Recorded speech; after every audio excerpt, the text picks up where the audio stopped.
श्री गुरु लीलामृत कथासार अध्याय 6 कथा 2 जन्मांदास दृष्टिदान। जगन्नाथपुरीमध्ये यात्रेला आलेल्या त्या 4 व्यक्तींना पूर्ण बऱ्या होऊन हिंडताना पाहून तेथील सर्वांनाच मोठे नवल वाटले।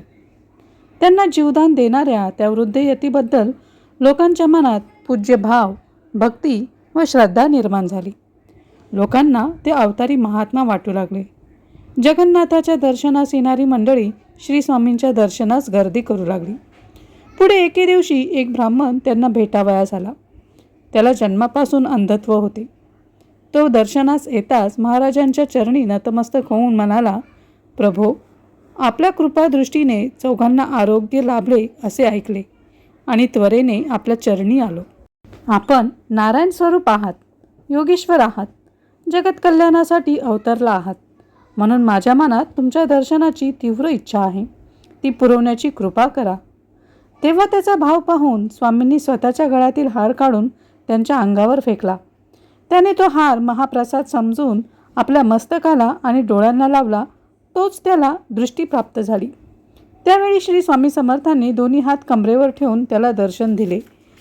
त्या दर्शनाने तो जन्मांध ब्राह्मण कृतकृत्य झाला। गुरुलीला अगम्य आहे, अघटित आहे असे म्हणून त्या परमपूज्य त्रैलोक्य पालकाचे चरण वारंवार वंदू लागला। श्री गुरु लीलामृत कथासार अध्याय 6 कथा 3 वृद्ध शूद्रास पूर्वजन्मस्मरण।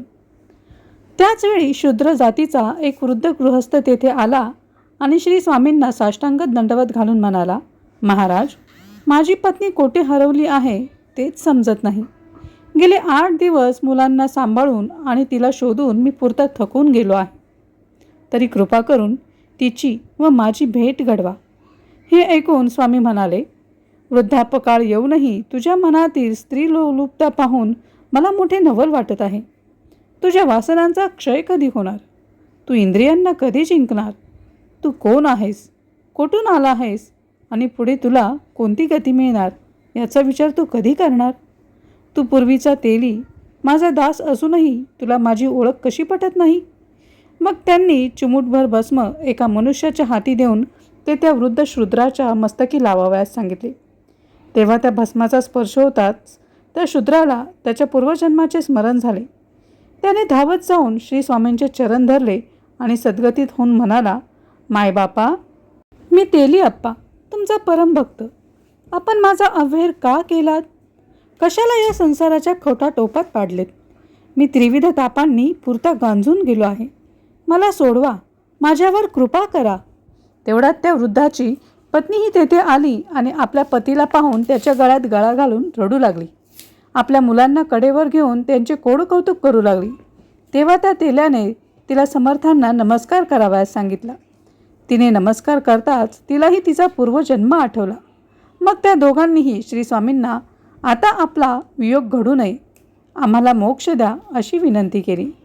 तेव्हा तुमची ही मनोकामना नक्की पूर्ण होईल असा आशीर्वाद देऊन स्वामींनी त्यांना निरोप दिला। नंतर अल्वनी बुवांनी जगन्नाथाचे दर्शन घेतले आणि बडोद्यास जाण्यापूर्वी श्री स्वामींची भेट घेऊन त्यांना पुन्हा दर्शन देण्याची विनंती केली। तेव्हा स्वामी म्हणाले, पुढे माझे अक्कलकोटास वास्तव्य होईल, त्यावेळी आपण पुन्हा भेटू। त्यानंतर त्यांनी बुवांना उपदेश केला। त्या उपदेशाने धन्य झालेले बुवा बडोदा मुक्कामी जाऊन लोककल्याणाचे कार्य करू लागले। उपाधी टाळण्यासाठी त्यांनी बुद्धिपुरस्पर पालोन्मत पिशाच वृत्ती स्वीकारली होती। अल्वनी बुवांना बरे केल्यामुळे जगन्नाथपुरीत श्री स्वामींचा महिमा वाढला। त्यांच्या दर्शनाला लोकांची गर्दी लोटू लागली। ते पाहून एके दिवशी ते वयोवृद्ध स्वामी महाराज ते